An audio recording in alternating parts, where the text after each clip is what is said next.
வணக்கம், good morning, happy morning, wonderful morning.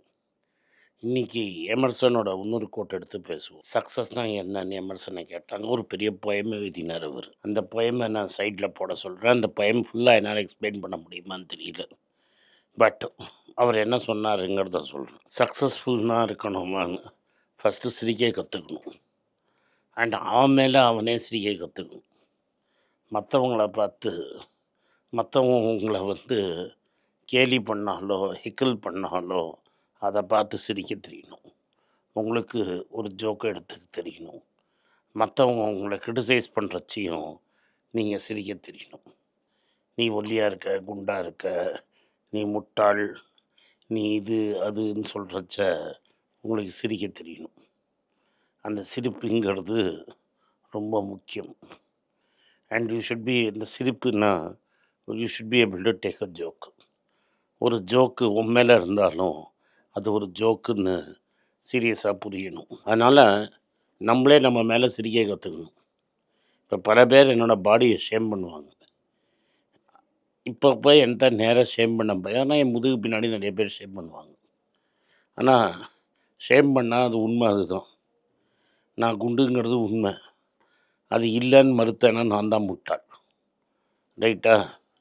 I should be able to take it. என்னால் அதை எடுத்துக்க முடியணும். நான் எடுத்துக்க முடிஞ்சால் தான் உங்களுக்கு நான் அட்வைஸே கொடுக்க முடியும். எடுத்துக்கங்க. ரைட்டுங்களா? ஸோ உண்மையை ஃபஸ்ட்டு மறைக்க முடியாது. உண்மையை மாற்ற ட்ரை பண்ணலாமே தவிர உண்மையை மறைக்க முடியாது. இது ஃபஸ்ட்டு ஸ்டெப்பு. இது நீங்கள் நல்லா புரிஞ்சுக்கணும். அடுத்தது, உங்களோட மோர் இன்டெலிஜென்ட் பீப்புள், உங்களோட மோர் திறமைசாலிகள்கிட்ட நீங்கள் பேச கற்றுக்கணும். அவங்களோட ஃப்ரெண்ட்ஸாக இருக்க கற்றுக்கணும். முக்கால்வாசி பேர் என்ன பண்ணுவோன்னா, நம்மளோட திறமைசாலிகளோட பேச மாட்டோம். அதை அவாய்ட் பண்ணுவோம். நம்மளுக்கு கீழே இருக்கிறவங்களோட தான் பேசுவோம். ஆனால் எப்போதுமே நம்மளோட மோர் அன்கம்ஃபர்டபுள், தட் இஸ் நம்ம இன்னும் அன்கம்ஃபர்டபுளாக இருக்கிறவங்கள, ஹூ மேக் யூ அன்கம்ஃபர்டபுள், அவங்களோட தான் நீங்கள் பேசணும். அதுதான் ஒர்க்கிங் இன் ஹார்ட் ஏரியாஸ். அந்த ஹார்ட் ஏரியாவில் நீங்கள் ஒர்க் பண்ணணும். ஏன்னா சம்டைம்ஸ் அவங்களோட பேஸ் உங்களால் ஆட முடியாது.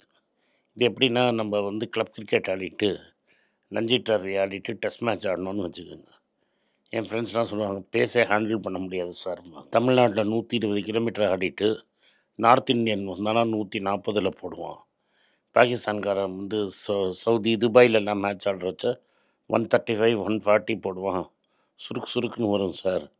பால் பேட்டில் அடிக்கும். பேட் பாலில் அடிக்கிறதுக்கு பதிலாக பால் பேட்டில் அடிக்கும். ஸோ அதை நீங்கள் மாஸ்டர் பண்ணணுன்னா you have to play with better people. அதே மாதிரி தான் வாழ்க்கையும். நம்மளோட மோர் திறமைசாலிகளோடு நம்ம ஆட தெரியணும். அவங்கள ஃப்ரெண்ட்ஸாக பிடிக்க தெரியணும். இது ரொம்ப இம்பார்ட்டண்ட்டு. இது பண்ணலைன்னாலும் நீங்கள் சக்ஸஸ் கிடையாது. நீங்கள் உங்களுக்கு கீழே தகுதியில் உங்களோட கீழே இருக்கிறவங்களோடைய அப்படி விளையாடி பம்மாத்து காட்டி வளத்தை முடிச்சிட்டிங்கன்னா நீங்கள் அந்த லெவல் பிளேயரே கிடையாது. நீங்கள் சக்ஸஸ்ஃபுல்லே ஆக முடியாது. சக்ஸஸ்ஃபுல் ஆடணுன்னா நீங்கள் அந்த இருக்கிற லெவலுக்கு ஒரு ஸ்டெப் லெவல் மேலே போய் தான் நீங்கள் ஆடணும்.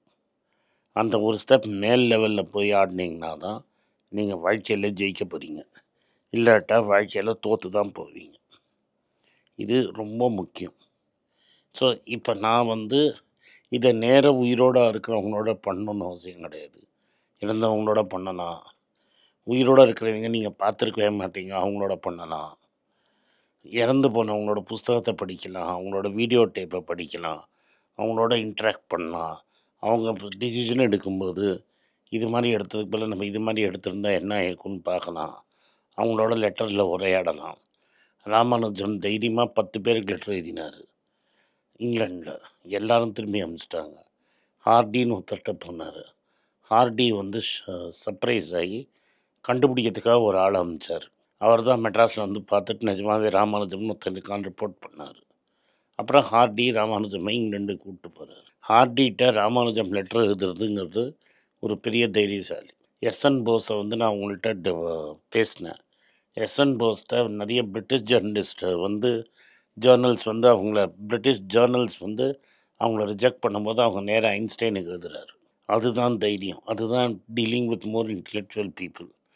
இல்லைப்பா நம்மளுக்கு வேண்டாம், எதுக்கு நம்ம அங்கே போய் மாட்டணும், எதுக்கு வம்பு அப்படின்னு நீங்கள் நினைக்கக்கூடாது. அது மாதிரி வாழ்க்கையில் நிறைய ஃப்ரெண்ட்ஸ் இருப்பாங்க. சில பேர் உண்மையான ஃப்ரெண்ட்ஸ் இருப்பாங்க. சில பேர் வந்து போய் ஃபால்ஸ் ஃப்ரெண்ட்ஸாக இருப்பாங்க. தட் இஸ் உங்களோட நல்ல நேரத்தில் அவங்களோட இருப்பாங்க. நாளைக்கு உங்களுக்கு நேரம் சரியில்லைன்னா கட்சி மாதிரி போயிடுவாங்க. உலகம் பார்த்து நீங்கள் தோற்கிற சமயத்தில் உலகம் பார்த்து உங்களை சிரிக்கும். பாரு இந்த ஃப்ரெண்ட்ஸே இவனை விட்டு போயிட்டான், இவன் முட்டாள் அப்படின்னு. அப்போ பார்த்து உங்களுக்கு அந்த ஃப்ரெண்ட்ஸை பார்த்து சிரிக்க தெரியணும். அவங்கள பார்த்து கோச்சிக்கிட்டு வெறுப்பாகி கத்தி கித்தி ஒன்றும் நடக்க போகிறதில்ல. போனவன் போயிட்டான். நல்லா புரியுதுங்களா? ஆப்போசிட் கேம்பில் சேர்ந்துட்டான்.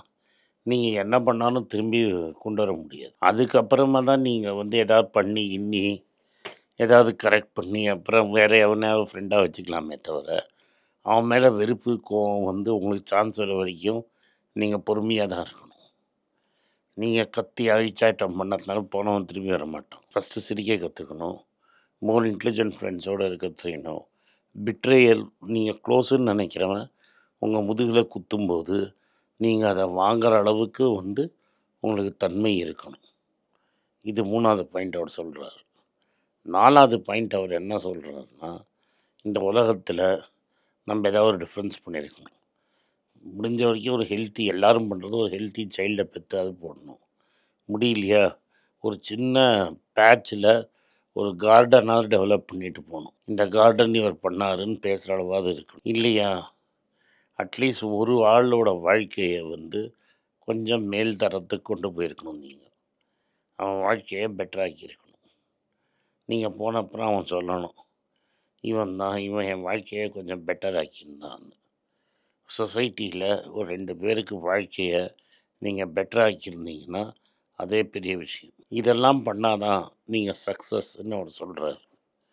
சக்ஸஸ்ஸுங்கிறது நீங்கள் எவ்வளோ காசு பணம் சம்பாதிச்சிங்க, சக்ஸஸ்ஸுங்கிறது நீங்கள் வந்து எவ்வளோ மேட்ச் ஜெயிச்சிங்க, நீங்கள் வேர்ல்ட் கப் ஜெயிச்சிங்களா, நீங்கள் இது ஜெயிச்சிங்களா அது ஜெயிச்சிங்களா கிடையாது. இது மாதிரி வாழ்க்கையை உங்களால் நடத்த முடியும்னா தான் இதுவே சக்ஸஸ் அப்படின்னு அவர் சொல்கிறார்.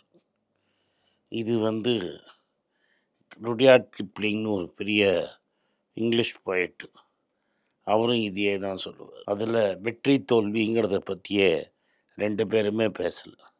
2 பேருமே பெரிய ஃபிலாசபர்ஸ். சக்ஸஸ்ங்கிறது என்ன அப்படிங்கிறத டிஃபைன் பண்ணுறாங்க. இது மாதிரி இருந்த ஆள் தான் நீங்கள் சக்ஸஸ்ஃபுல்னு சொல்ல முடியும். அவனால் பிட்ரேலையும் எடுத்துக்க தெரியணும், அவன் மேலே இருக்கிற ஜோக்கையும் எடுத்துக்க தெரியணும், அவனோட மோர் இன்டெலிஜென்ட் பீப்புளோட டிசைன் பண்ண தெரியணும், பசங்க பெற்றா நல்லா வளர்க்க தெரியணும், இல்லை ஒரு கார்டன் பேட்சாவது பண்ணியிருக்கணும், வாழ்க்கையில் சொசைட்டியில் ஒருத்தருக்காவது ஒரு டிஃப்ரென்ஸாக இருக்கணும், அவன் ஒருத்தனாவது என்னை பெட்டராக பண்ணிட்டு போனீங்க அப்படின்னு பேசணும். இது மாதிரி ஆள் தான் சக்ஸஸ். இதனால தான் காந்தி மகான் நம்ம சக்ஸஸ்ன்னு சொல்கிறோம். இதனால தான் நேருவை கொண்டாடுறோம். இதனால தான் நெல்சன் மண்டேலாவை கொண்டாடுறோம். இதனால தான் ஆல்பர்ட் ஐன்ஸ்டைனை கொண்டாடுறோம். போலியோ வேக்சின் கண்டுபிடிச்ச ஜோனஸ் சால்க்கை கொண்டாடுறோம். இதெல்லாம் ரொம்ப இம்பார்ட்டண்ட்டான விஷயம். போலியோ வேக்சின் கண்டுபிடிச்சவர் போலியோவே உலகத்தை இன்றைக்கி போலியோவே இல்லாத நாடு வெரி ஃபியூ நாட்டில் ஒரு சில பேருக்கு தான் போலியோ வருது. இப்போ மலேரியாவை எராடிகேட் பண்ணுற அளவுக்கு போயிட்டாங்க.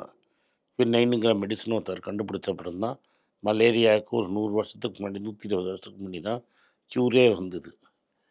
அப்புறம் மலேரியா வந்து டெத்துக்கு போகாமல் தடுத்தாங்க. அப்புறம் வந்து இன்றைக்கி வெக்டர் கொசுவை உள்ளே விட்டு அன்றைக்கி அந்த கொசுவையே காலி பண்ணிட்டாங்க. இது எல்லாமே ஸ்டேஜ் பை ஸ்டேஜ் இந்த ஆளுங்களோட லைஃப்பை பார்த்திங்கன்னா இந்த எல்லா பேட்டர்னும் இருக்கும். இதை தான் நம்ம சக்ஸஸ்னு சொல்லுவோம்.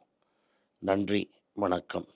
இந்த வீடியோ உங்களுக்கு பிடிச்சிருந்தா இந்த வீடியோவை லைக் பண்ணுங்கள், எங்கள் சேனலை சப்ஸ்கிரைப் பண்ணுங்கள், பெல் நோட்டிஃபிகேஷன் தட்டுங்க. இந்த வீடியோவை முடிஞ்சால் உங்கள் சொந்தக்காரங்களுக்கும் ஃப்ரெண்ட்ஸுக்கும் அனுப்புங்க, அவங்கள பார்க்க சொல்லுங்கள். நன்றி, வணக்கம். குழந்தைங்களுக்காக ஒரு புஸ்தகம் லான்ச் பண்ணோம். அது ரொம்ப சக்ஸஸ்ஃபுல்லாக இருக்குது. யாருக்கெல்லாம் அந்த புஸ்தகம் போகணுமோ எங்கள் டீமுக்கு கான்டாக்ட் பண்ணுங்கள். கீழே இருக்கிற நம்பர்லேயும் வெப்சைட்லேயும் கான்டாக்ட் பண்ணிங்கன்னா உங்களுக்கு அந்த புஸ்தகத்தை நீங்கள் வாங்கிக்கலாம். மற்ற எங்கள் புஸ்தகமும் அவைலபிள். எங்கள் வெப்சைட் மூலமாகவும் வாங்கலாம். கீழே இருக்கிற வாட்ஸ்அப் நம்பர்லேயும் மெசேஜ் அனுப்பலாம். நன்றி, வணக்கம்.